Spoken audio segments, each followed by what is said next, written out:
భద్రాచలంలో 6 అంతస్తుల బిల్డింగ్ కూలిపోయిన ఘటనలతో గవర్నమెంట్ హాస్పిటల్ మార్చురి దగ్గర ఉన్న వాళ్ళ కుటుంబాలకు తక్షణ న్యాయం జరగాలని వాళ్ళని ప్రభుత్వం ఆదుకోవాలని బీఆర్ఎస్ పార్టీ జిల్లా అధ్యక్షులు మరియు పినపాక మాజీ శాసనసభ్యులు రేఖ కాంతారావు గారు భద్రాద్రి కొత్తగూడెం జిల్లా నాయకులు రావులపల్లి రాంప్రసాద్ గారు మరియు భద్రాచలం బీఆర్ఎస్ పార్టీ నాయకులు convener Ashok Sunil co convener Repaka Purnachandrarao మండల నాయకులు అయినాల రామకృష్ణ ప్రేమ్ కుమార్ కాసిపోయిన మోహన్ రావు ఇమంది నాగేశ్వరరావు డానియల్ ప్రదీప్ బత్తిబాబి కీసర యువరాజు మరియు మహిళా నాయకులు ప్రియాంక పాల్గొన్నారు.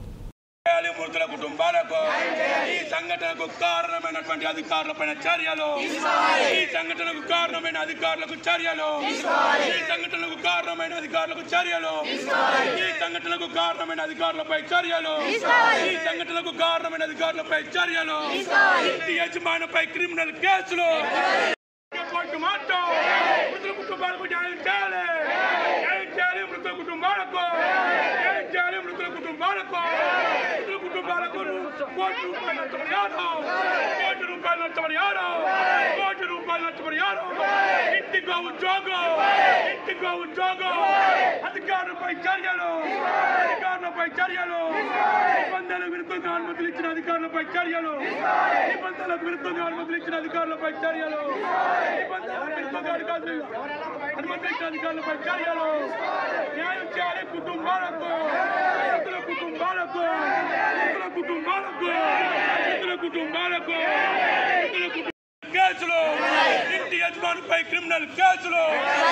మృతుల కుటుంబాలకు న్యాయం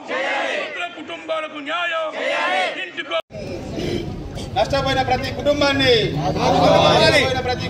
₹1 కోటి నష్టపరిహారం బాధిత కుటుంబాల పట్ల బాధ్యత లేని ప్రభుత్వం నుండి వైఖరి బాధిత కుటుంబాల పట్ల బాధ్యత లేని ప్రభుత్వం నుండి వైఖరి బాధిత కుటుంబాల పట్ల బాధ్యత లేని ప్రభుత్వం నుండి వైఖరి బాధిత కుటుంబాల పట్ల బాధ్యత లేని ప్రభుత్వం నుండి వైఖరి బాధిత కుటుంబాల పట్ల బాధ్యత లేని ప్రభుత్వం నుండి వైఖరి వెలికి తీయాలి. భవన నిర్మాణం వెనుక ఎవరున్నా అధికార పార్టీ శక్తులని అందరినీ భవన నిర్మాణం వెనుక ఎవరున్న అధికార పార్టీ శక్తులందరినీ నష్టపోయిన ప్రతి కుటుంబానికి ₹1 కోటి కుటుంబంలో ప్రభుత్వ ఉద్యోగం కావాలి. సంబంధిత అధికారులు కావాలి. జిల్లా కలెక్టర్ గారు కావాలి. జిల్లా కలెక్టర్ గారు కావాలి. జిల్లా కలెక్టర్ గారు కావాలి. జిల్లా కలెక్టర్ గారు పరిహారం శ్రీలంకనే పోస్ట్ మార్టం పరిహారం ప్రకటించాకే పోస్ట్ మార్టం పరిహారం ప్రకటించాకే పోస్ట్ మార్టం పరిహారం ప్రకటించాకే పోస్ట్ మార్టం పరిహారం ప్రకటించాకే పోస్ట్ మార్టం కావాలి. తక్షణమే జిల్లా